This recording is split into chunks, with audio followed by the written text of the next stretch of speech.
Hello students, I am राजकुमार मुळे from electrical department. Paper 2 दिवसांवर आलेला आहे आणि भरपूर मुलांनी एक मला क्वेश्चन पाठवला आहे. त्याचा अगोदर आन्सर बघू आपण आणि मग स्ट्रॅटेजी व्हिडिओ मी नंतर बनवतो. वाटलं तर एक 4-5 मिनिटांचा व्हिडिओ बनवतो. ॲक्च्युली मोठा व्हिडिओ बनवायला प्रॉब्लेम नाही आहे, पण मला अपलोडला खूप वेळ लागतो माझ्या मोबाईलला, कारण अपलोडला 2-2, 3-3 तास लागतात. मग त्याचा अर्थ नाही आहे काय. पटकन बारके व्हिडिओ बनवतो, अपलोड करतो, बारके बनवतो, अपलोड करतो. ओके, सो सगळ्यात फर्स्ट प्रश्न असा होता की हा प्रश्न होता बघा, Z1 into Z2, Z1 plus Z2, Z1 divided by Z2 आणि Z1 मायनस Z2. एक Z1 व्हॅल्यू दिलेली आहे, Z2 ची व्हॅल्यू दिली आहे. फाइंड हे असं AC फंडामेंटल्स मधलं न्यूमेरिकल लास्ट टाइमचं होतं. तर याच्या अगोदर what is polar form and what is rectangular form हे तुम्हाला कळालं तर हे कळेल. व्हॉट इज पोलर फॉर्म, एक मिनिट फक्त त्याचं लक्ष द्यायचं इथं.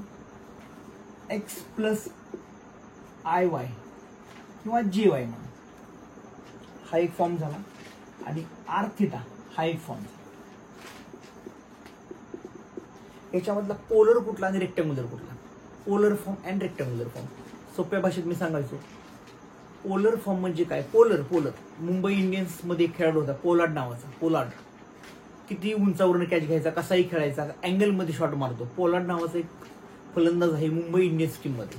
सो मुंबईमध्ये रोहित शर्मा, धोनी हे भांडणं सोडा, आता हे भांडणं महत्वाचे BWH होण्यासाठी. ओके, सो जिथं कुठं थिटा दिसेल पोलार्ड हा कुठल्याही अँगलने शॉट मारायचा. म्हणून जिथं कुठं तुम्हाला हा थिटा दिसेल that is called Pollard. Pollard तुम्हाला समजण्यासाठी आणि पोलार एक्झामसाठी. Theta Mumbai Indians Pollard. Okay, so this is a rectangular form. Okay, now question. आता फर्स्ट पॅटर्न असा यायचा की रेक्टँग्युलरचं पोलर करा, पोलरचं रेक्टँग्युलर करा. बट आता हा नवीन क्वेश्चन Z1 Z2 फॉर्मॅट हाच आहे किंवा क्वेश्चन म्हणजे तुम्हाला हेच करायचं आहे, बट क्वेश्चन वेगळ्या पद्धतीने विचारलेला आहे. फर्स्ट, रेक्टँग्युलर फॉर्म म्हणजे काय? जिथं तुम्हाला I और J दिसेल that is your rectangular form आणि जिथं थिटा दिसेल that is your polar form. Okay, now polar rectangular मध्ये कसं कन्व्हर्जन करायचं? सिंपल आहे. आता एक न्यूमेरिकल पटकन घेऊ आपण. 3 minus J4 30 at angle 70 degree 4 plus J8 आणि चौथा आहे 30 minus angle 75 degree. Convert polar into rectangular and rectangular into polar. सगळ्यात पहिला प्रश्न, दिलेला फॉर्म कुठला आहे? जर तुम्हाला दिलेला फॉर्म J मध्ये दिसेल, J म्हणजे x plus JY that is your rectangular form. जिथं थिटा दिसेल, ठरले आपल्या थिटा म्हणजे पोलर फॉर्म. जिथं I दिसेल, J दिसेल दॅट इज रेक्टँग्युलर फॉर्म. आता रेक्टँग्युलरचं पोलर मध्ये कसं कन्व्हर्जन करायचं किंवा पोलरचं रेक्टँग्युलर मध्ये कसं कन्व्हर्जन करायचं? सिंपल आहे. कॅल्सी हातामध्ये घ्या. कॅल्सीमध्ये शिफ्ट दाबलं, प्लसच्या वरती POL असं लिहिलेलं असेल आणि मायनसच्या वरती REC असं लिहिलेलं असेल, और वाईस वर्सा, म्हणजे प्लसच्या वरती रेक असेल किंवा पोल असेल. शिफ्ट रेक म्हणजे काय? तर रेक्टँग्युलर फॉर्म मध्ये कन्व्हर्ट करायचं. आणि शिफ्ट पोल म्हणजे काय? तर पोलर फॉर्म मध्ये कन्व्हर्ट करायचं. फर्स्ट, इथं फॉर्म कुठला आहे? हा रेक्टँग्युलर फॉर्म आहे, तर त्याचं रूपांतर पोलर मध्ये करा. रेक्टँग्युलर मध्ये करणारे पण काही महाभाग आहेत, असं करू नका. दिलेला फॉर्म कुठला आहे? हा आहे. This is rectangular form. Convert into polar. काय करणार? कॅल्सी काढला, ओपन केला, शिफ्ट प्लसच्या वरती पोल किंवा मायनसच्या वरती रेक असेल ते दाबलं. पोल मध्ये काय केलं? फर्स्ट व्हॅल्यू टाकली 3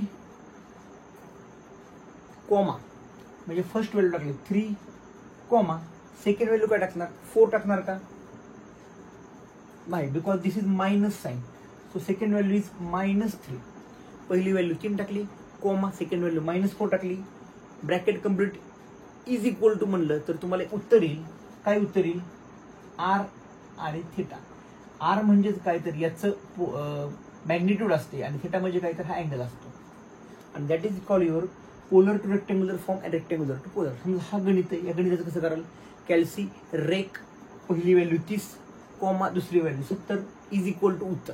ओके, ह्याचं कसं कराल? 4 प्लस J8 हा आहे rectangular form. Shift pol first 4 comma +8 आहे, प्लस आहे 8 इज इक्वल टू असेल तुमचा पोलर फॉर्म. असं कन्व्हर्जन केलं सिम्पल झालं. ओके, हे पोलर रेक्टँग्युलर का आलं तर पुढचं तुम्हाला गणित येईल. ओके, चला.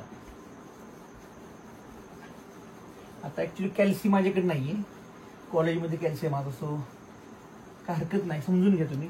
आणि हे खूप इझी आहे. बघा काय गणित होतं, Z is equal to Z1 is equal to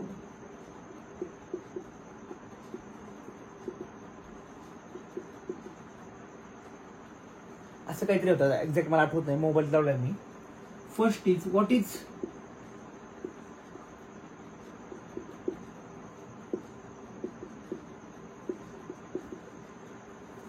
okay, हा क्वेश्चन आहे. सगळ्यात इम्पॉर्टंट कंडिशन, जेव्हा तुम्हाला ऍडिशन किंवा सबट्रॅक्शन करायचं असेल तर हा तुमचा पाहिजे रेक्टँग्युलर फॉर्म मध्ये, आणि हे करायचं म्हणजे पाहिजे तुमचं पोलर फॉर्म मध्ये. सिम्पल आहे.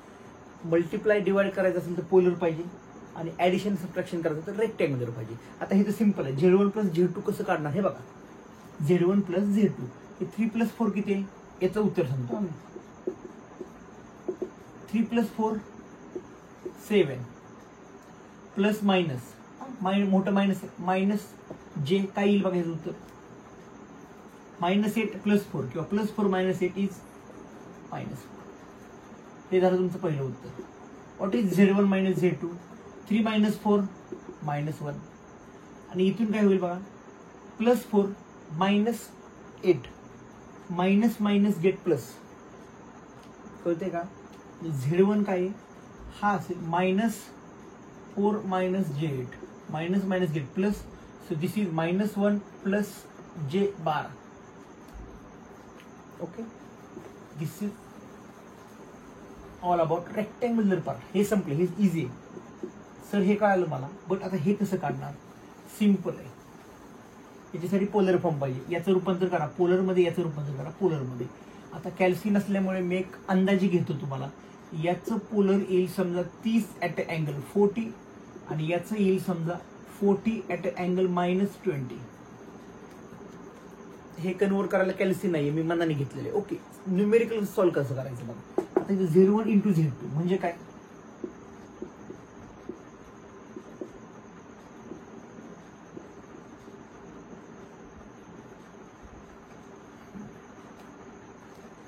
इथे काय होतं, यांचा गुणाकार आणि अँगलची बेरीज, समोरच्याचा गुणाकार होईल यांचा आणि अँगलची बेरीज. समजा असं असेल तर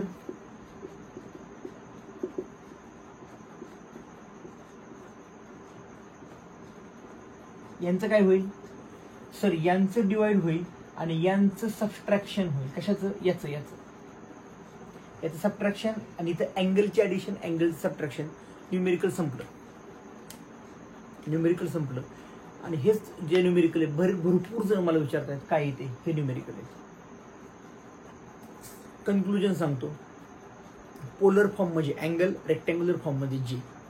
ऍडिशन करताना रेक्टँग्युलर फॉर्म पाहिजे, ऍडिशन सबट्रॅक्शन करताना रेक्टँग्युलर फॉर्म, मल्टिप्लिकेशन डिवाइड करताना polar form.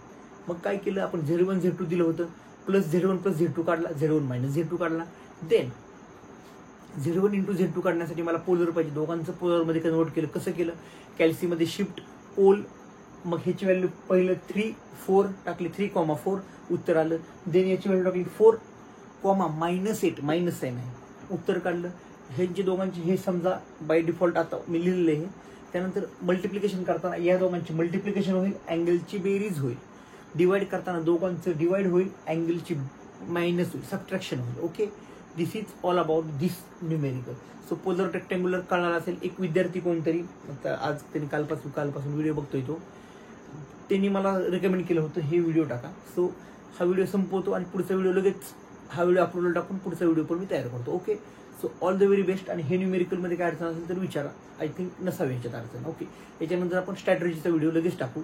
So all the very best आणि खूप खूप जास्त अभ्यास करा. ओके, चलो.